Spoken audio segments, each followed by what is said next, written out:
Two friends, Alan Dale and Jerry Carew, who grew up just a few streets apart in St. John's East End, have been separated by Canada's geography for 3 decades.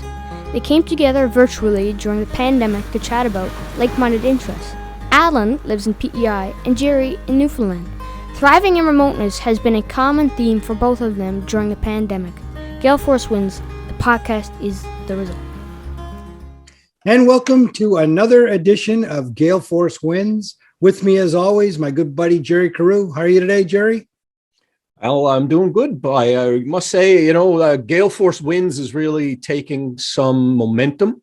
And with that in mind, we've decided together to feature some charitable organizations rather than focus just on business. Now, that's obviously a passion of mine and yours.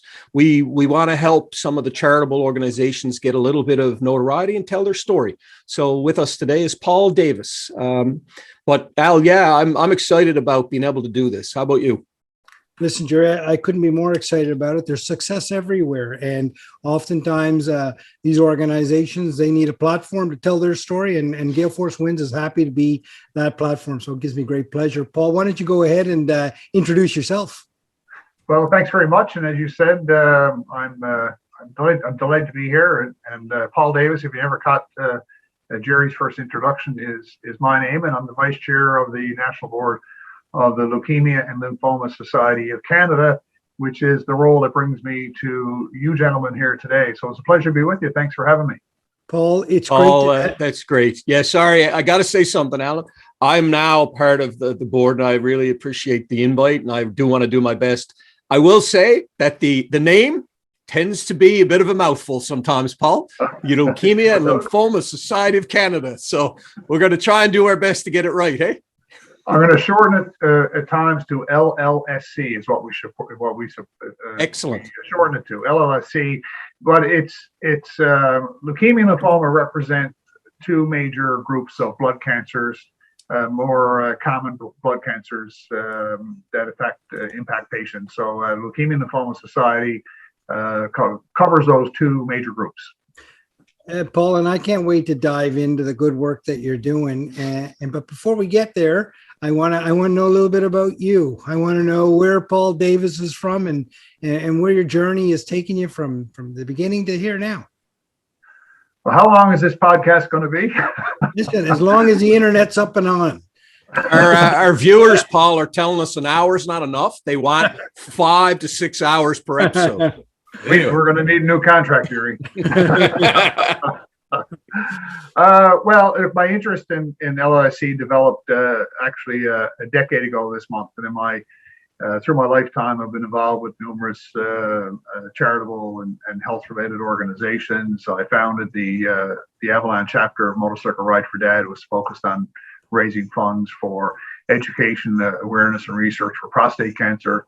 I've been a big supporter of the breast cancer network and local group that are very active here. I've been a big supporter of that group in the past. And it's 10 years ago this month, actually, when I wasn't feeling one day and felt the need to go see my doctor, something I didn't do very often, probably not often enough. He sent me to the emergency room with a suspected appendicitis. And at the emergency room, the doctor said, "I believe you have appendicitis. We'll do your blood work now and move on." I was 49 years old at the time, and not long after, the doctor comes back and says, "You don't have appendicitis, but we got something going on." And it turned out to be a cancerous lymph node in my appendix that had made me feel very sick in the previous few days. And that's where it all began for me. I didn't know at the time. It took me a few weeks to understand exactly what I was dealing with. And I remember when the surgeon spoke to the surgeon a couple of weeks later. I actually met with him on Friday the 13th.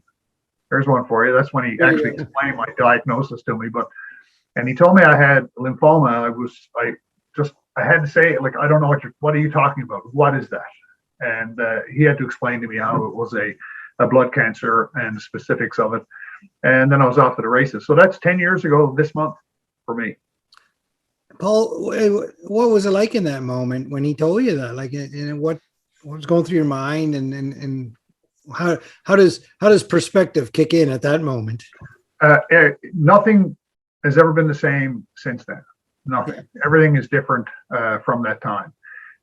life is different from that time, and it's a part of life. It doesn't, the cliche in the words quite often is, cancer doesn't define me, but it certainly is a factor in my life that's had significant impact on us that will never be different. It'll never be anything other than what it was. But at that very moment, the very first thought that patients quite often have when a doctor sits across from you and says you have cancer is you immediately, or I did, and many people do, go to the feeling of, I just got a death sentence. And that's what people believe with cancer. And it's not always that way. Matter of fact, most of the times now it's not. And cancer is not what it was 20, 30, 40 years ago. It's not even what it was 10 years ago at this point in time, or 5 or 6 years ago. And it's more treatable today than it ever was before. The treatments are still challenging and difficult. There's nothing fun about having to go through a cancer treatment process, but it's certainly not what it was 20 years ago either. I just want to talk about that because cancer's affected my life, but there's one lady in particular. I think 3 or 4 family members died, and she's very critical of the cancer foundations. She's basically saying, all of this money is going into these organizations and nothing has changed. So can you just address that a little bit? Yeah, sure. And I shouldn't say common. It's not uncommon for people to be skeptical about cancer research. And the Leukemia and Lymphoma Society mission, a big part of the mission of our organization is to support cancer research. And the data proves it's working, but it works in little tiny steps. Sure. There's never going to be a magic pill or a magic treatment that's just going to cure all cancers. There's about 130 plus different forms of blood cancer known today, or subtypes of blood cancer today. Wow. There's the main groups of leukemia, Hodgkin's lymphoma, non-Hodgkin's lymphoma, and myeloma. But if you look at the outcomes and the 5-year averages, I have them here in front of me, so I'll refer to them, but the 5-year survival rates of those 4 particular groups compared to the early 1990s, 92, 93 range of data studied versus 2007, 2008 range. For myeloma, the 5-year survival rate's gone from 28% to 42%, which is a really tough one. Myeloma is always known as a very tough one, but there are better treatments today than there ever was before. Leukemia is the most common form of cancer for children to be diagnosed with. But for leukemia, in 1992, 43% 5-year survival rate is now 58%. Yeah. For non-Hodgkin's lymphoma, it's gone from 49% to 66%. And Hodgkin's lymphoma, which has traditionally been the most treatable type or grouping of blood cancers, was 82%, and now it's up to 85%. So if you think that's very good, and that's great progress. And not only is there progress made on the treatments and the outcomes of those treatments themselves, but then there's also progress made on better diagnostic methods, and therefore once you can tailor make the treatment process more specifically than you could years ago. So there are steps to improvement, Jerry. Well, I appreciate that. Alan, I've never heard anyone talk about these statistics. Everyone goes down the negative road. This, to me, is very good news. Thanks for sharing it, Paul. I talk to people frequently, and I'll have people call me and say, I just got diagnosed. I don't know what to do.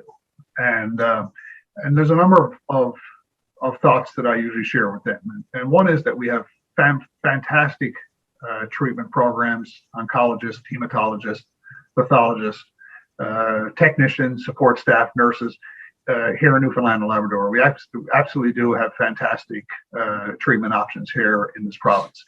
The other thing I tell them is my first comment I made to you is that when I got diagnosed, I thought, it was a death sentence, and it's not anymore. There's nothing to celebrate about having to go through a cancer treatment, but it's certainly worth the effort. And they have pills and medications now to offset the side effects that chemotherapy created, historically many, many years ago. And the drugs and treatments are improved so much today that a lot of those side effects are minimized. You still get them. People still deal with nausea and hair loss and fatigue and all those kinds of things. That's part of this treatment process, but it's much better than it was years ago. Paul, I want to pick up on something you said there. 49 years old, the wind comes out of your sail. You clearly remember that, I'm sure, as if it was just yesterday. And now people call you probably only hours away from having had that conversation. And you provide them a light. How does that feel? That must feel very rewarding for you when you're able to help them in that moment.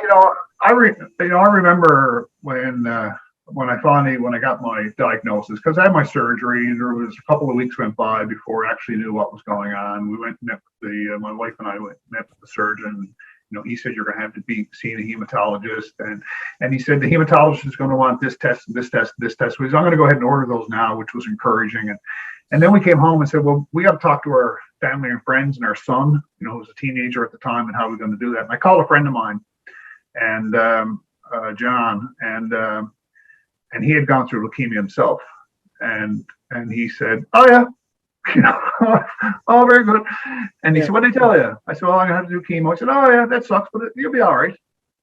And I said, what'd you say? He said, you'll be all right. I said, well, that's kind of what the doctor said. He said, oh yeah. He said, now this is no fun to this. And I said, well, what do I tell my son?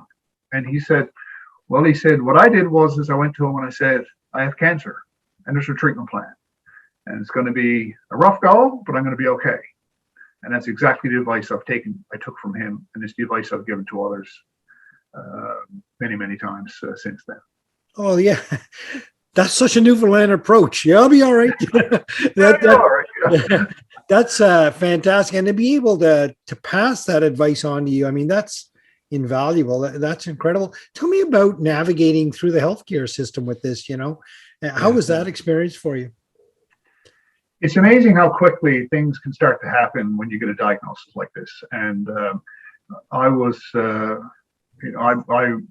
quite pleased with the fact that I received the care, treatment, and attention as I did. I remember it took me a week to see the hematologist. I had a number of tests and assessments done that week, and so I met my doctor on a Friday. It was the following Friday I met with the hematologist first time, and he said, okay, but there's a number of other things I want, so I'm gonna schedule another number of tests for you. You'll be called and given your appointments next week for it.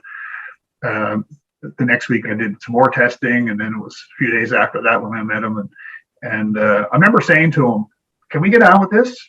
Because I felt like I have this cancer in my blood here that's being pumped around my body, and I don't know anything about it. I'm no expert by any means, and I don't know anything about it. And I don't. Can we hurry this up? And he said, hang on. He said, if you're in and he named some other provinces. I won't name them, but he named another province. He said, if you lived in such and such a place, you'll be 3 months waiting to see me. And I got in here and I met with him twice within 2 weeks of finally getting that diagnosis. So that was then at that point in time, I was 6 weeks out of that day that I actually had gone into the emergency room. And sometimes it just takes time. But he did say to me that I'm not doing anything with you until I have all of the information. And it's important for me to get all of that first. And that takes a little bit of time. And then by the end of May, I was walking into the ambulatory treatment unit and hooked up with my first round of chemotherapy to be pumped in. Yeah, Paul, it's amazing. We live in a country where we've got this beautiful healthcare system that catches us when we fall. It must be wonderful to have been caught. Absolutely. And after, they find out more as they go along, and they continue to do testing. And it was determined I actually had two forms of blood cancer. I had a low grade called follicular lymphoma, and I had a high grade, more aggressive, called diffuse large B cell. And it was the diffuse large B cell that made me sick, that I went to the hospital with, that I was being treated for. And I remember saying to the doctor, I said, no, it's aggressive. That's not good. He said, no, that's good because it responds well to chemotherapy. Those types of blood cancers respond with the chemotherapy. I said, okay, so I don't know what I'm talking about. I'm making wrong assumptions and so on. And then he told me, he said, well, you have a low grade as well. I have a low grade follicular lymphoma, which some people have for a long, long time. And quite often they're not treated. They do what they call watchful watching or watchful waiting, and they'll keep an eye on you and test you. And some people might go 8 or 10 years or more before they ever need to be treated. with follicular lymphoma. And when he told me I had that as well, and I said, well, glad I'm doing the chemo now, so that'll clear up too. He said, no, low grade's not good because it doesn't respond well to chemo, even though it's very slow growing. But it just hangs around and transforms to a high grade, which is what happened to me. So I learned a lot through the process, and I'm still not an expert by any means, but I certainly very quickly gained confidence in the care I had. And I was treated at a center in the health science center. They call the ambulatory treatment unit. In Newfoundland and Labrador, most people undergoing chemotherapy will go to the Dr. H. Bliss Murphy Cancer Care Center. But blood cancer patients actually go to the ambulatory treatment unit because that's where hematologists also treat patients who have other blood disorders that are not necessarily cancer. Paul, I got while you're talking, I was just thinking, honestly, I don't really know. I can't visualize what a blood cancer is. I have images in my head of what, a tumor is. Can you just give our viewers some idea? It's a tumor growing on a bone. I understand that. I honestly could not articulate to you what blood cancer is and what is it doing, Could you just talk a little bit about that? I'll try. You should get a hematologist on to talk to you as well. And some great people around. Basically, the difference in a leukemia and lymphoma is lymphoma has a solid tumor and leukemias do not. So a lymphoma would have a cancer in a lymph node primarily, and lymph nodes are contained all over your body. They're everywhere. You get them in your neck. And I remember when I was a child, and you get a cold or flu, and your mom would feel your neck, and she'd say, "Oh, your glands are swollen." Your lymph nodes were swollen because your lymph nodes filter your blood and clean your blood, and they're contained all over your body. Your armpits, your groin, every organ has lymph nodes, and they filter and clean, and they're kind of like the wash cycle for your blood sort of thing. Where leukemia is a blood cancer of the cells themselves, of the blood cells themselves. So, and then some will grow in bone marrow, and some are outside of bone marrow, and they get different types of blood cancers that grow from there. So, like I said, there's about 130. When I was diagnosed, I was told there were 70 known subtypes. Today, there's 130. So they've been able to extract and break down those specific types greater today than they did 10 years ago. Paul, you mentioned that the center you went into to receive your care. Tell me about some of the folks in there. They're remarkable people. No absolutely. I love my nurses, and they're absolutely, and when I went in, I was on a 3-week cycle, so I knew that I was in today, 3 weeks from today, I'll be in there again. And some of the same patients were on the same cycle. Mm-hmm. So we'd go in and say hello, and their partners or wives would be with them, and they'd, say hello to each other. My wife always used to get a kick out of it because we had to take Benadryl before one of our drugs, and they give us a double dose. And of course, half an hour later, it starts to have the effects of you. You don't care what's going around you. You're gonna curl up, go to sleep somewhere. But we'd all be having a big chat, and 20 or 30 minutes later, we'd all be. And it was kind of the running joke of what would happen to us, and we'd have our nap, kind of thing. But the staff in there are fabulous. They absolutely are, and they get to know you, and we get to know them, and we know, you get to know all of the nurses in there, and they get to know the patients as well. But they're a fantastic group, provide lots of support and initiative, and they'll tell you straight up. If someone needs to tell you, after my first chemotherapy, I went home with a list of drugs like I've never had in my life, and that we had to pick up at the pharmacy. And I remember, one of the nurses saying to me, now, if you feel this, you take this drug, and this happens, you take this drug, and this happens, this is what you need to do, getting all your marching orders. And she'd say, no, don't be a hero. Take your medication. I'm telling you now, don't be a hero. Don't try and be a tough guy. Take your medication. But they were super. They were really, really good, and they still are.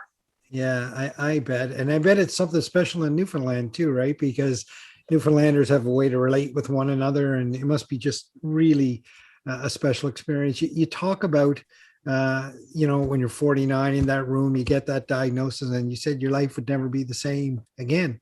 Tell me about that. Where did the life go? How has it evolved now because of that? So my involvement with the LLSC and the fact that people call me or talk to me or seek advice or what have you, fairly regularly, actually. I mean, that obviously none of that would happen. I wouldn't be here talking to you about it today. But one of the things that was missing in Newfoundland and Labrador when I got diagnosed was, and as I mentioned earlier, I'd done work to raise money for support for prostate cancer patients. I had been involved with the breast cancer community somewhat, and I knew them as well. And Bliss Murphy Cancer Care Foundation, I've assisted work with those folks in the past as well, raised money with them. But for blood cancers, there was nothing. A pamphlet or a book is all that was here. And I was saying, like, there must be somewhere here to go, or where I could talk to them. There wasn't. So when I became aware of Leukemia Lymphoma Society, and they had an office in Atlantic Canada, but never had a presence in Newfoundland and Labrador. And so it was pretty exciting when they expressed an interest here. And one of our friends that we have through LLSC, Bonnie, was so neat. I didn't know her at the time, and I know she went to the signature event for LLSC is called Light the Night, and it was a Light the Night being held in Halifax, and her and her husband, who's since passed from blood cancer, went to Halifax for this Light the Night. It was such a beautiful event. Jerry can tell you how wonderful and moving it is. And they went there, they came back, they said, we got to have a presence in Newfoundland and Labrador, and she was very much the catalyst for bringing LLSC to Newfoundland and Labrador. So now here today, there's an active group, there's an area manager, there's an active group, and there's also support group interactions that take place. There's outreach for people who are going through blood cancers now, where they can make a connection with the community, blood cancer community. Because I can tell you, a lot of people get a lot of comfort in knowing they're not alone, and there is a very large community with dealing with the same type of illness. Well, yeah, I mean, you mentioned that I'm familiar with it. I was a sales manager at Steele Mazda, and Steele Auto Group's a big supporter. And thank you to Rob Steele and Charlie Raymond and all those that are involved there. But I have no trouble in speaking in public. I've been at it for 30 years, but I will tell you, and Paul, you've probably heard the story. I accepted the responsibility of representing Steele Auto Group at the Light the Night event, not thinking much about what the visual of lanterns in a night sky would do to me as I stood on stage. Just so everyone knows, my dad died when I was 14, not of blood cancer, but he died of cancer. And when I stood on the stage, I could hardly speak. The effect of those lanterns, and remind me, Paul, what the colors are. I can't remember. I know there's different colors, right? I have them here in the room. So there's white, red, and gold. Gold is represent that you're walking in memory of a loved one or friend who's been lost to blood cancer. Red lanterns are carried by family and caregivers, and white ones are carried by survivors and patients. Wow. Well, as I stared out from the stage in the Bowring Park where that was held that year, I could hardly speak, and I stammered through something, came off, very emotional, and it was so powerful. It really struck me that this particular event and this organization needs a lot of assistance, and there's a lot of people touched by it. So anyway, that's my story. It was a great event, and that was 2018 event, and we outgrew that venue. In 2019, we were looking for a new venue, and I worked with the town of Paradise, and we moved the event to the Paradise Park, which is a beautiful facility with a permanent built stage. And I felt, we always like to have fun, and people, Newfoundlanders and Labradorians, always like to have fun. So we got to find a way to. I wanted to make it a more celebratory event. So we're very fortunate to have through Glen Carew, Vic and the Ball Points came in and performed, and Matchless Men, who had actually lost one of their own to blood cancer that year, and they came in and were the highlight act for us as well. So we ended up with some estimates where we had as many as 3,000 people come and go to the park that night. And it was cold. Remember, Jerry, you were that one. Well, I was going to say, Paul, you did an amazing job there. One criticism is you didn't provide a warm environment. What was wrong with you? I figured you'd be able to put, turn the heat up somehow. You have that power. It was a great event. It was a fabulous event. It was great.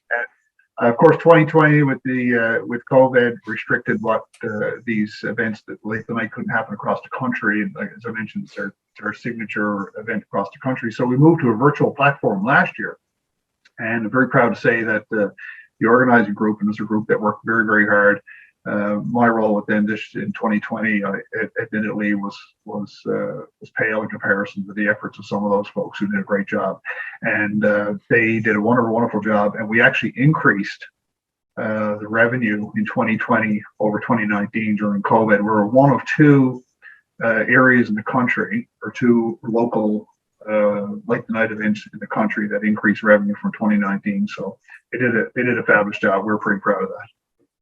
Paul, you can feel your passion for the organization and wanting to navigate it and lead it, and it's fantastic. I read some words about you leading up to the interview, and one of the quotes that it attributed to you was that in life you can either be an observer or a participant, and you choose to be a participant. And speak to that to me for me.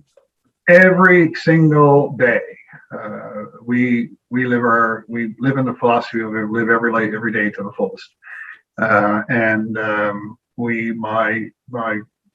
wife was a fabulous partner, and I owe so much to her through all of this. She stood by me, never complained once, and was so supportive.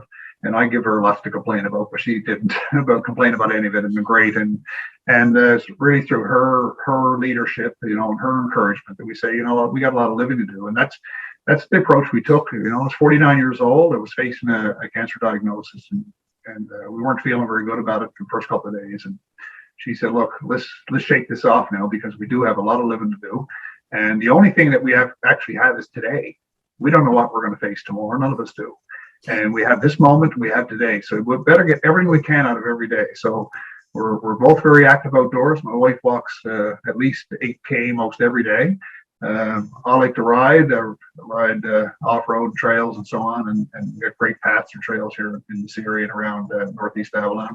And so I enjoy that quite a bit. But we certainly like the outdoors, and we like living every day. And that's absolutely where that comes from. Oh, that's great. It's a great philosophy for sure. Our audience is listening in, and they're learning about the LLSC. What would you like to leave them with about the organization? And indeed, look, there's no one in this country that has not been touched by cancer. And what would you like to leave the audience with? How can we help? How can we be a part of this? So LLSC is also part of what's the Leukemia and Lymphoma Society based out of the U.S. And we're very much partners. Largest blood cancer community serving organization in the world. They have lots of resources to assist patients and families, newly diagnosed patients. They have a fabulous resource website, programs to provide mentorship from people who've experienced. It's called First Connection program, where people who've gone through a cancer process can mentor and provide support and assistance to those who are now going through a similar kind of process. So it's kind of been someone in there who can talk me through this and tell me what to expect. And it's a very, very good program. And we also have a 1-800 number where patients and families can call for advice on everything from pharmaceuticals to diet to exercise to all kinds of areas where I don't feel good today. Is this normal? Should I call my doctor? Can I get advice from LLSC? It's not a medical response. It's an advice and support line, and it's all available on the LLS Canada website. So it's a great organization. The other thing we do, and I'll just go real quick with this year. Go ahead. In Newfoundland and Labrador, we still have these, especially with our remoteness, we can send out packages. It's like a bag, like a reusable shopping bag type of kit bag, and in it is we'll put a binder in it specific to the person's diagnosis, resource material, access to things they may need, little things like a thermometer. Very important for someone going through chemotherapy to keep track of their temperature as well. So they're available as well through the LLSC website. Sorry, Jerry. No, yeah. Well, it's interesting. One of the things you say, it's not a death sentence. Thanks be to God. That's great.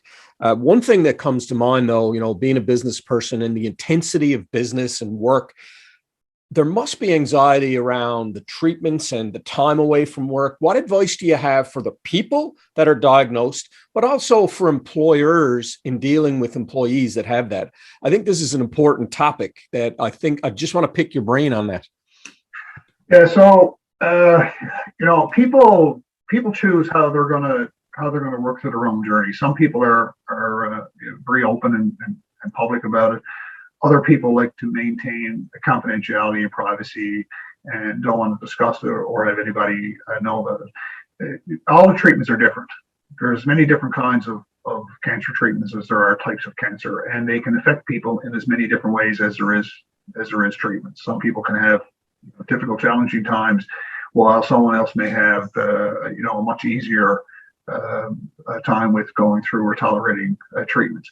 And same with the results from treatments can vary as well. So it really, all of that, there's no set rule, guideline, or expectation. Only that, directly to your point, is that it's not unusual for someone could have a good day or a good week, followed by a couple of days where you're not feeling well and you're fatigued or tired, or you might be in a different part of your treatment schedule, because they work in waves. You have your when you first get your chemo and you get the immediate effects and bad taste in your mouth, all the metallic taste you hear people talking about, and then it does things to your body that a few days later you'll feel a different way again, and then you start to feel fatigued, then you start to feel good, and when you're feeling really good, you go back in and do it all over again. And those cycles can change from person to person, to treatment. So you got to be, my advice would be to be supportive, give anybody who's going through it the space that they want or they need, but also be available to support them in any way you can. And it's really up to people. Don't be offended if someone says, I don't want to talk to you about it, I don't want to deal with it. And don't be offended if they want to lean on you either. Right. Yeah. So what's the future look like for Paul Davis? What's the future look like for you now? Who knows? Who knows? Busy. We're busy all the time. I say we're both very, very busy. My wife's very busy as well, and she has her own interests and obligations that she works with. As I do, we continue to do work with LLSC locally, and also the board. It's been a tough year for a national organization, as it is for so many. And so we've got a great team and leadership team that operate the organization. They do very, very good work. I'm involved as an advocate on a U.S.-based study on establishing guidelines for laboratory workups for blood cancer diagnosis. And I've been involved with that for the last couple of years. So we still got some work to do on that this year. So that occupies not so much my time now, but a little bit of time. But that's been an enjoyable process as well. So there's a number of things that we have that we're going on, and who knows what the future will bring. It sounds like, certainly for a lot of organizations, the last year has been a little bit tumultuous and choppy water for sure. And of course, in your life, things were a little tumultuous there with your diagnosis and some choppy water that you were able to go through. But it sounds like both the organization and you personally, there's a steady hand on the tiller there, which is good news for sure. Paul, yeah, I'm very, very lucky. I'm thankful every day. I'm very, very lucky. And so when I was diagnosed in 2011, I was a backbencher MHA in our provincial legislature, and I remember the day when I was scheduling my first. I was standing at the desk at the center scheduling my first chemotherapy treatment, and my doctor told me I was on a 21-day schedule, and there was a calendar on the wall, and I was going 1, 2, 3, 1, 2, 3, 1, 2, 3, and she said, "What are you doing?" And I said, "Well, I'm counting 3 blocks to see where I'm going to be, because I expected to do 6 to 8 rounds of chemotherapy because there was an election that fall." I was going 1, 2, 3, 1, 2, 3. Where am I going to be at 6 rounds and 8 rounds? In 3-week blocks. Where am I going to be? Lines up with the election. She said, no, we don't do that here. All we do is 3 weeks. 3 weeks. You do 3 weeks ahead, because sometimes your blood counts may be off, your treatment may be delayed, and you could have other reasons for your schedule to be interrupted. And She said, no, you want to do 3-week blocks. So I was just finishing up my chemotherapy when the election happened that year. And then after that, not to get too much into politics, but after that, following that election, I was invited to cabinet. But then during that time, which very few people knew at the time, I did 2 years of maintenance treatments after that. So every three months, I was in the hospital for a day for maintenance treatment. And I did that for 2 years while I was actually acting as a minister of the Crown at the time as well. And every now and then I'd go in for my treatment or go in for a checkup or go in for my blood work, and it wasn't unusual to phone or ring, right? Is Paul okay? I'm in the hospital. Is he sick again? It's funny, you can be in control of a lot of things in your life, but when you go through that, somebody else is in control, aren't they? Well, absolutely. And it's, hang on, get on and hang on and go with it. But I think the most important message of it all is that I'm a firm believer that a lot of dealing with illness and sickness is in a person's own mind and what they believe themselves. You've got to believe that it's worthwhile to go through it, and you got to have your eyes focused on beating what it is you're facing and taking on the challenge, be willing to beat it. If you can't give up, if you give up from the start, you're going to be in a much worse place than taking it on. And as the statistics show, as I talked about earlier, it's not what it used to be. It's very different today than it was. It's not the death sentence what it used to be, and quite often there are cures. So, Jerry, what are your final thoughts? Well, there's lots of thoughts. It's just a wonderful, wonderful conversation. I'm really pleased that Gale Force Winds has the ability to give this story the detail that it needs, Paul, so that people that are either suffering from this diagnosis, the family members that are around it, that anybody that needs the help can get it. I think live every day to the fullest. You have to believe. Those are things that are incredibly important. I want to mention there's a lady that I've met that runs, she's the area manager. Her name is Michelle Lambert. You have a fantastic person. I would be remiss if I didn't bring her up. I know you alluded to her. She's a wonderful person doing great things. The last thing I want to say is that the website, for anyone who they can search it for sure, but it's LLScanada.org. Correct, Paul? Correct. Yes, absolutely. And there's also regional sites. There's a regional site there for Atlantic Canada. There's an overarching site there, overall site. There's also then you can dive deeper into what region you're in and find things specific. Michelle can help provide kits, information, and assistance to people who are newly diagnosed to patients and have that shipped out to them. We've got great relationship with the hematologist. With the cancer unit at the Health Science, where admitted patients are grouped together as well. Ambulatory treatment, we have a good relationship with them as well. And we also have a good group, Jerry, as you know, of a growing group of people who have experienced blood cancer who like to get together. We used to like to do it personally, but now we do it virtually. We just did one a couple of nights ago, and we have a chat about our past, or might have someone new come there looking for some assurance, and they can see all these people who've been there and done this, beaten it, and moved on, kind of thing with their lives. So it's a good group as well. And as I mentioned, blood cancer is the most significant or most frequently diagnosed cancer in children. So it's important that we continue to work towards cures and supports for them as well. Paul, I don't know if there's a lot to pull out of our conversation today, and thank you. But we always ask our guests to leave the audience with a piece of advice, something to think about. When I got diagnosed, and of course I was a fairly public person, and from my policing past, I retired from policing about a year before that, and I started to get phone calls from former colleagues, and they would call there and say, "Gee, Paul, really sorry to hear what's going on." And after a while, it only took me a few days, and say, "Okay, what did you hear?" No. "Oh, I heard you got this." "No, I don't have that." "No." Or "I heard you got some other." "No, that's not it either." And I found that I had to clarify what it was. It was my step towards being open about what happened, what I was dealing with, because the rumor mill was